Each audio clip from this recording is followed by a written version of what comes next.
तो स्टूडेंट मेरी बात ध्यान से सुनना। मैंने आपके लिए एक न्यू टाइम टेबल रेडी किया है, बहुत इंटरेस्टिंग है। जितने भी हम टफ सब्जेक्ट कर रहे हैं ना, उसको न्यू तरीके से कराती हूँ। जस्ट वेट, आ जाओ। तो सबसे पहले ना मैंने एक ट्रिक लगाई थी कि जो अकाउंट्स है ना, बेसिकली हमारा एक कोर सब्जेक्ट है, फंडामेंटल सब्जेक्ट है, बेसिक सब्जेक्ट है। जैसे कि हम धरती पे रह रहे हैं, है ना। तो हमें वो ऐसे करना पड़ेगा। मैं भी बहुत ज़्यादा कंफ्यूज हो रही हूँ इस चीज़ को लेके, कैसे करूँ। पर मैंने सोचा, मैंने माइंड यूज़ किया, मैं कहा ये चीज़ सब यूनिवर्सली चल रही है। तो मैंने सोचा क्यों ना अकाउंट्स को मैं उस तरीके से करूँ, पूरा फाउंडेशनल तरीके से। इसके साथ ना लीगल भी आएगा। लीगल में भी हमें रूल्स एंड रेगुलेशन पढ़ने पड़ते हैं, वो कभी चेंज नहीं होते हैं। कुछ भी होता है वो वैसे के वैसे ही रहते हैं, तो स्टेबिलिटी मेंटेन करते हैं। सेकंड नंबर पे मेरे पास आया maths and logical. Maths and logical में बेसिकली होता क्या है, लाइक ये वाटर की तरह है। मतलब जब हम कोई कैलकुलेशंस करते हैं, हमें थोड़ा सा लगता है ना, पता नहीं सॉल्व होगा या नहीं होगा, ये फॉर्मूला इस पे अप्लाई होगा या नहीं होगा।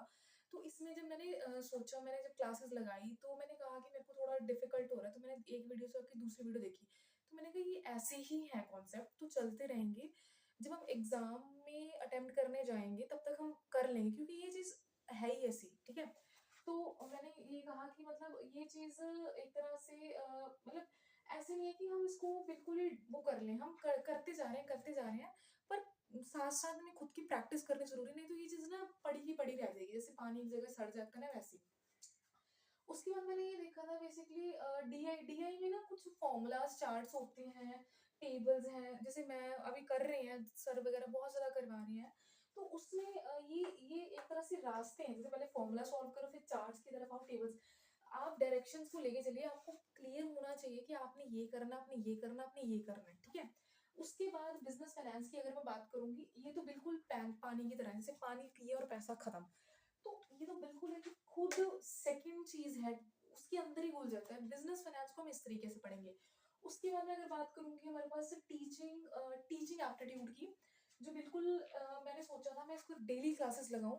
डेली लगाना और नोट्स बनाना मुश्किल हो रहा था, तो ये काफी ज्यादा अप टू डेट है। तो मैंने एक इंटरव्यू सुना था, उसमें बताया जा रहा था इकोनॉमिक्स भी करंट अफेयर्स की तरह डेली पढ़ना जरूरी है। पर मैंने सुना जो आईसीटी है वो भी ऐसी है, तो आप इसके बीच में अपग्रेड करते रहिए, करते रहिए, करते रहिए। तो ये वैसे हो जाएगा। इसके अंदर कीवर्ड्स बनाइए, जैसे मैंने बनाए हैं, अभी मैं बनाती जा रही हूँ। मेरा सबसे ज्यादा ना थोड़ा बेस अभी कम चल रहा है, क्योंकि मैं रुक रुक के करती हूँ, पानी की तरह नहीं करती हूँ मैथ्स लॉजिकल में। तो मेरा ये अकाउंट्स में भी मैं करती हूँ, वो चीज थोड़ी टाइम लगता है, जैसे अगर मैं ध्यान से बोलूँ उसमें वो लगता है। उसके बाद मैंने स्टैट की तरफ देखा था। स्टैट सुबह क्लास लगती है, फिर रात को, अभी भी क्लास लग रही होगी, नेट पैक नहीं चल रहा मेरा। तो मैंने ये सोचा, मैं क्या बेसिकली ये चीज स्टार्ट हम डेली लगा रहे हैं, तो अच्छा हमें हमें समझ भी आ रहा है, मजा भी आ रहा है। तो ये चीज इस तरीके से। और इंटरनेशनल बिजनेस तो फिर पता ही है, आप सब चीजें चेंज हो रही हैं, ये वो चीज है। तो अगर आपको ये चीज अच्छी लगी होगी, तो प्लीज इस चीज को ध्यान से समझना, इस अकॉर्डिंग अपना time table banana. Thank you for watching it.